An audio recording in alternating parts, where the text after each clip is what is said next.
to the channel. So today, something a little bit different in the absence of a vlog. Didn't manage to get down to Orient away last weekend, but I kind of just wanted to give a bit of a history lesson about me and where I've come from, really. Um, I suppose to a few of you might have just seen me putting these Rovers videos out and I don't know, jumping on a successful bandwagon or whatever. So really, I wanted to take you back to where it all started for me and how long I've been a Rovers fan and that journey, really. This all started in 1992 at Colin Douglas's testimonial. My dad took me. We sat in the seats at Bellevue and we never sat there again. It was the one and only time, but it got me hooked. Players like Brian Deane played, Rufus Brevett played. I can't remember the score. I got some autographs. I was 4 at the time. And yeah, I was hooked. So I got my first season ticket in 1994. And I've had one pretty much ever since. So it's been 31 years of supporting Rovers, of going to games. I've been all around the country and up and down. And yeah, I started this vlogging match day experiences this season.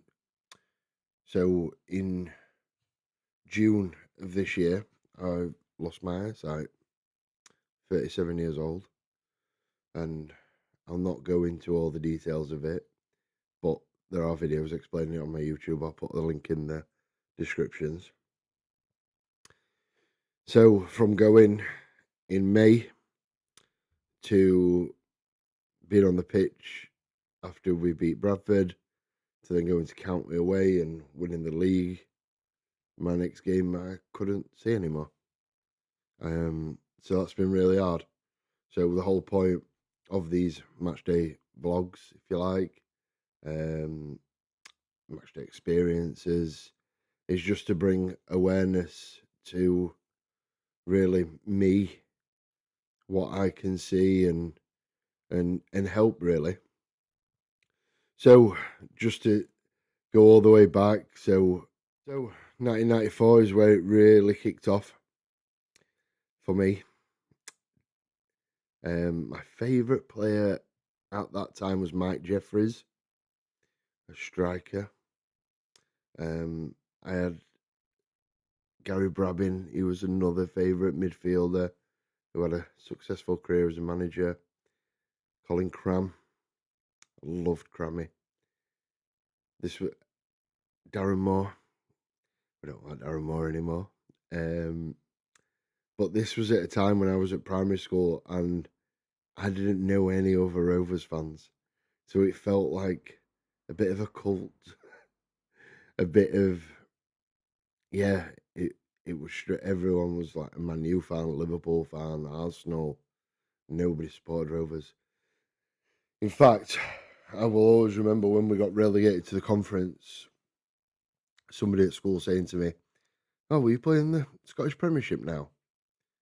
Because people didn't know what the conference were, which is, yeah, that's just how things were back then. I was a mascot twice, and then obviously we got relegated, and they were hard times, really. Hard times going to watch it. It's always been me and my dad, as a lot of you will already know. But we always stood in the town end behind the goal. I always remember there being like red bars, and I used to swing round on them, just pissing about really. But when that got condemned, we couldn't stand it anymore. We stood in the main stand. And I remember going and like saying to my dad I wanted to go. I was cold, and my dad's response was, "Just run up and down, get warm." And that's just how it went. It went a very nice time at that time to be a football fan. I remember games, everyone chanting to get like Richardson out and Weaver out, and then some games, them putting us in the pop side. We didn't want to stand in the pop side, but we weren't allowed to go in the main stand because it had just got too bad for them, which is ironic. But I remember games being stopped for people running on the pitch, sitting in the centre circle. Yeah, it was a mad old time. But obviously, we got relegated. I remember Big Nev coming down to play, and boy, were he big at the time. But then we started to get our club back, and there seemed to be a little bit of hope, and that was down to John Ryan. We started to stabilise. We won a couple of conference trophies, which I remember those nights at Bellevue. And then finally, we got promoted at the Britannia, thanks to Sir Francis Tierney. And that day, I saw my dad cry at getting back to the Football League, but it meant so much. And that golden goal, like, it could have gone the other way, but to win it with a golden goal, yeah, such a special day. And that season in Division 3, I remember me and my dad, we went to every home and away game. And I don't know if it was more my dad didn't want to miss being back in the Football League, but it was great. And then to win the league,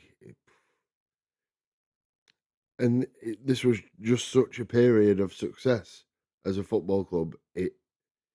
We just kept improving. We got better. We went on that magical run in the cup when we were back in League One, playing against Premiership opposition and beating them down at Bellevue. I remember stories about Barnsley players didn't want to change in the changing rooms because of the state of them. They were beat before they even stepped foot on that pitch. It was so small, and when there were people, everyone was packed in. It was fantastic. But that's obviously not to take away from moving to the keep mode. That last game at Bellevue when Theo Street scored and the fireworks went off, and that was the last time we'd play there. My dad, again, was very emotional, but he'd been going 50 years to that ground. I want to say 40, 50 years. It's a long time. But we needed to move, we needed to improve, and that's what we did. And then again, more success came under O'Driscoll when we got to the Johnson's Paint Trophy final, and we had a day out in Cardiff. I remember they put a special train on for us going from Donny. It was great just to be in a stadium of that size. It was magnificent. It really were. And then my son was born in 2006, and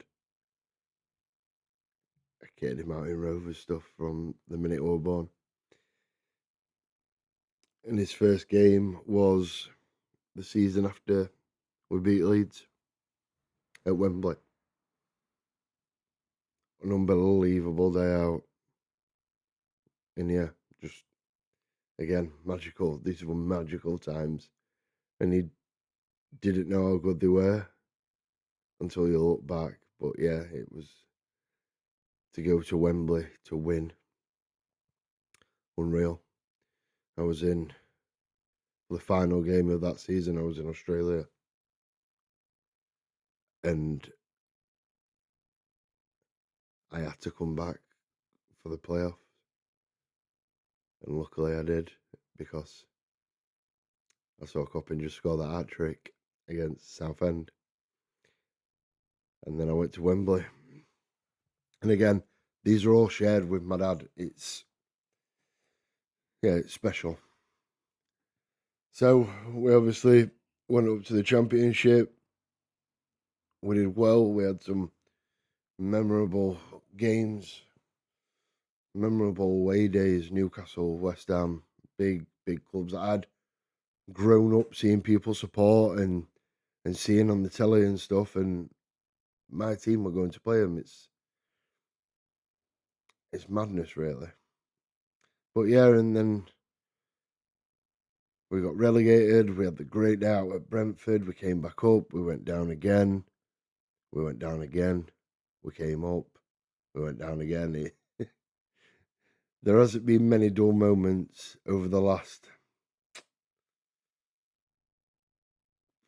30 years of supporting this club. I suppose that's what keeps you coming back. And obviously that's led to where I am today.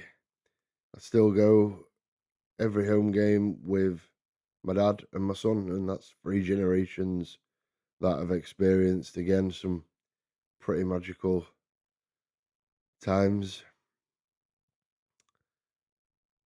But ever since, obviously, losing my sight, the club have been fantastic with me.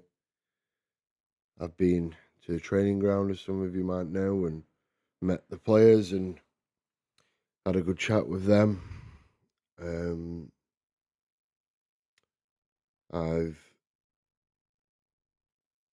That's how I ended up with this signed. I've been in touch with like the disabled liaison officer at the club off my own back, just for the quality of. It's called Soccer Sight, so it's like a radio that I get with some headphones, and there's a dedicated commentator for the visually impaired. And after the first game, the quality wasn't right, the standard of them wasn't right. So I reached out to the club. I had a meeting with, like I said, the disabled liaison officer there. Got to sit pitch side to have this meeting. Got to go in the changing rooms, and I'm 37, but it's like it's being a kid, innit? And if this was a Man United, everyone would be all over it, but it's little old Donny. So yeah, working with the club to get some new radios for Soccer Site, which can hopefully improve it. So that's pretty much my journey. Where I've been, who we've been to see. I've been to see like my team play at Everton, Newcastle, West Ham, Arsenal, Tottenham, Leeds, and we beat them. And me and my dad got kicked out because my dad got tickets for the home end instead of the away end. And I stupidly celebrated when Brian Stock scored. For those of you that remember, his free kick went under the wall jumped. Up I went. Still don't know how I got out alive. From my son's first game, 2008, it was 2, Blackpool at home. And he can still remember it. I don't know if it's because I've told him that many times, but it's a core memory. It was a 0-0 draw, but Martin Woods hit the bar in the last minute, and he was asleep on me at the time, and he nearly got launched into the air. So yeah, it's been a great journey, and my YouTube channel has helped focus my mind on something, and getting those videos on a weekend at football, it's been good for me. So please like and share and follow along for this journey. And like I've said before, if you see me down at the ground, if you want to have a chat, please come and speak to me. Introduce yourselves, and yeah, say hello. But thank you for tuning in. Hope you enjoyed that brief history. Normal vlogs will resume next week as we have Northampton away. No, we have Northampton at home this Saturday. I know I said we had Northampton away last week, but it was Orient. So apologies for that. But yeah, Northampton at home this week. So the vlog will be out next week. But yeah, I hope you all enjoyed it. Take care.